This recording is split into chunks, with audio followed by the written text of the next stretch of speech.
जल्दी महाराष्ट्र में होने वाले हैं विधानसभा चुनाव और वक्फ बोर्ड संशोधन बिल जो पेश हुआ है ये मुद्दा गर्माता जा रहा है। आज मुंबई में तमाम उलेमाओं, मौलवी और तमाम जागरूक जो मुस्लिम संगठन हैं उनके लोग यहाँ पर इकट्ठा हुए और इस बिल को लेकर के वो विरोध कर रहे हैं कि ये बिल संशोधन नहीं होना चाहिए। यहाँ पर बहुत सारे लोग हैं जो औरंगाबाद से आए हैं, विभिन्न जगहों से महाराष्ट्र के यहाँ पर आए हुए हैं। सर, आप लोगों का आज यहाँ पर जो मीटिंग हुई, क्या मांग है और इस वक्फ बोर्ड संशोधन बिल को आप किस तरह से देख रहे हैं? इस्लाम जिमखाना मुंबई में आज जो है ऑल इंडिया उलमा बोर्ड तहरीक औकाफ की तरफ से एक ऑल जमात ऑल पार्टी मीटिंग बुलाई गई थी, जिसमें पॉलिटिकल पार्टी सभी को हमने मदऊ किया था, चाहे वो कांग्रेस के हो, चाहे वो एनसीपी के हो, चाहे वो शिवसेना के हो, और सब लोग आए थे। बाबा सिद्दीकी साहब भी इसमें आए थे, अमीन पटेल साहब भी आए थे। तो हमारा मकसद यह तरमीमी बिल जो वक्फ आया है ये बिल जालिमाना बिल है, इस बिल को हम रिजेक्ट करते हैं। ये बिल जो है मुसलमानों को मस्जिद से बेदखल करने के लिए, मुसलमानों के मदरसा को छीनने के लिए, कब्रिस्तान ख़त्म करने के लिए है। इसमें हमारे औरंगाबाद से शेख फैसल भी आए थे, मौलाना अब्दुल कयूम नदवी साहब भी औरंगाबाद से आए थे और यहाँ पे तमाम पार्टी के लोग थे। तो हमारा मतलब है कि बिल रिजेक्ट किया जाएगा और इसके लिए हम ये नहीं इंडिया ब्लॉक बल्कि जो भी सेकुलर पार्टी है उनसे मुतालबा करते हैं कि आप हमारा साथ दो। और ये नहीं कि सेकुलर पार्टी बल्कि बीजेपी के मेंबर ऑफ पार्लियामेंट से मिलेंगे कि ये बिल जो है सिर्फ जो है ये झूठ पर मबनी है, ये ढकोसला है। हम बीजेपी के मेंबर भी बहुत अच्छे हैं, संजीदा है, समझदार हैं, पढ़े लिखे हैं, सब एक जैसे नहीं हैं। इंशाअल्लाह उनके सामने रखेंगे तो उनका ज़मीर बेदार होगा तो वो भी बिल को रिजेक्ट करने में कोशिश करेंगे। जैसे नितिन गडकरी साहब हमारे महाराष्ट्र के नागपुर के लोकसभा के मेंबर हैं, इसी तरह यूपी से जगदम्बा पाल है, इत्तेफाक से जगदम्बा पाल। महाराष्ट्र में आपको शिवसेना का समर्थन मिल रहा है? शिवसेना उद्धव ठाकरे साहब ने जो कल बयान दिया कि हम वक्फ बोर्ड को जमीन को छूने नहीं देंगे, हम इस बयान का स्वागत करते हैं, हम उसका शुक्रिया अदा करते हैं और हम इसी तरीके से चाहते हैं कि मुस्लिम इशू पे मोहतरम उद्धव ठाकरे साहब बांगे दहल ऐलान करते रहे। लेकिन उद्धव ठाकरे के 9 सांसद जिस दिन बिल पेश हो रहा था वहां पे मौजूद नहीं थे, वो बाहर नहीं थे। आप इसे किस तरह से देखते हैं? उन्होंने कितने दिनों बाद ये जो है मुद्दा उठाया और बात सामने रखी? देखिए, उनके संसद नहीं थे तो एनडीए के जो चिराग पासवान हैं वो भी वहां पर नहीं थे। तो आप क्या बोलेंगे कि चिराग पासवान मोदी जी को धोखा देने के बिहार में बैठे हुए तो अब पार्लियामेंट में नहीं थे?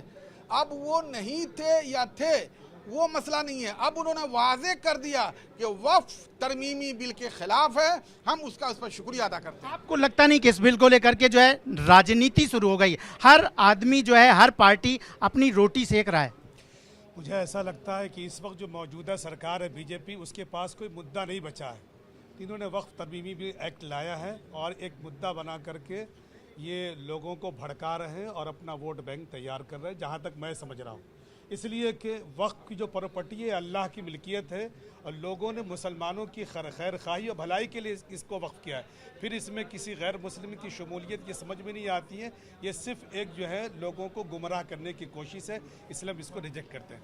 आप इसे किस तरह से देखते हैं? राजनीति का मुद्दा बन गया है, आप लोगों का मुद्दा राजनीति मुद्दा बनता जा रहा है। हम लोग राजनीति मुद्दा करने के लिए नहीं है, ना ये कॉन्फ्रेंस लिया है, बल्कि हम ईमानदारी के साथ और पूरे होश व हवास के साथ मिल्लत के काम के लिए और वक्फ बोर्ड की ज़मीन जो हड़पने की कोशिश की गई है उसके लिए हम तमाम लोग खड़े हैं। और जितने मेंबरान हैं, जो 31 मेंबरान हैं, उन तमाम लोगों से हम लोग मिलेंगे और जाकर के बातचीत करेंगे और इंशाल्लाह ये बिल जो है वापस ज़रूर बोलेंगे। आप औरंगाबाद से आए हुए हैं, संभाजी नगर से। वक्फ बोर्ड का जो है जो ऑफिस है, दफ्तर है, वहीं पर है। आप लोगों ने कभी वहाँ पर जाके इस पर सवाल उठाया, बात की? पहली तो बात उलमा बोर्ड का मुतवल्ली नेशनल प्रेसिडेंट हूँ मैं, मेंबर। दूसरी बात औरंगाबाद शहर का जो ऐतिहासिक बीबी का मकबरा है उसका मैं मुतवल्ली हूँ, इनामदार हूँ। वक्फ बोर्ड पे क्या कहेंगे आप?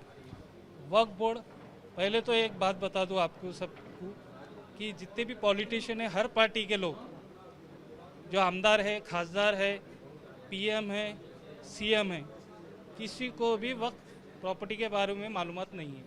वक्फ क्या है, वक्फ बोर्ड के पावर क्या है?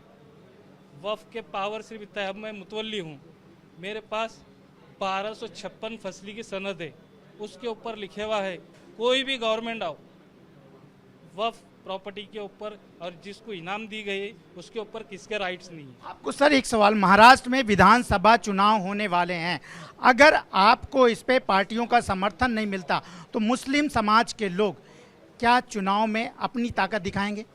इंशाल्लाह ज़रूर ही ताकत दिखाएंगे। क्या सर आप क्या कहेंगे? किस पे बोलिए आप, सवाल फिर से। मैं ये कह रहा हूँ कि इतना बड़ा मुद्दा है ये, आपको क्या लगता है कि अगर इस पे जो है पार्टियां जो है सही कदम नहीं उठाती हैं तो आप लोग जो है विधानसभा चुनाव में अपनी ताकत दिखाएंगे? नहीं, ऐसी उम्मीद तो नहीं है। उम्मीद हमारा जब तक सेकुलर भाई हमारे यहाँ पर हिंदुस्तान में और बड़ी तादाद में लोग हैं, कम ही लोग हैं जिस तरह के हालात पैदा करते हैं। और जहीं आपने सवाल किया कि भाई सियासी पॉइंट्स, हाँ, एक देखिए कि ये तमाम लोग यहाँ पर जो हैं, जो मौलवी हैं, मौलाना हैं, बहुत सारे जागरूक लोग हैं, वो यहाँ पर आज इकट्ठा हुए हैं वक्फ बोर्ड बिल को लेकर के, और उनकी यही कहना है कि हमें इंसाफ चाहिए। हम किसी भी पार्टी से नहीं है, लेकिन अगर हमें वक्फ बोर्ड को लेकर के इंसाफ नहीं मिला तो महाराष्ट्र के विधानसभा चुनाव में हम एकजुट हैं और उसकी ताकत जो है चुनाव के वक्त देखने को मिलेगी। कैमरामैन योगेंद्र गुप्ता के साथ Rajesh Tripathi, ABP news, Mumbai. For exclusive and insightful videos, subscribe to our new channel ABP Live Premium.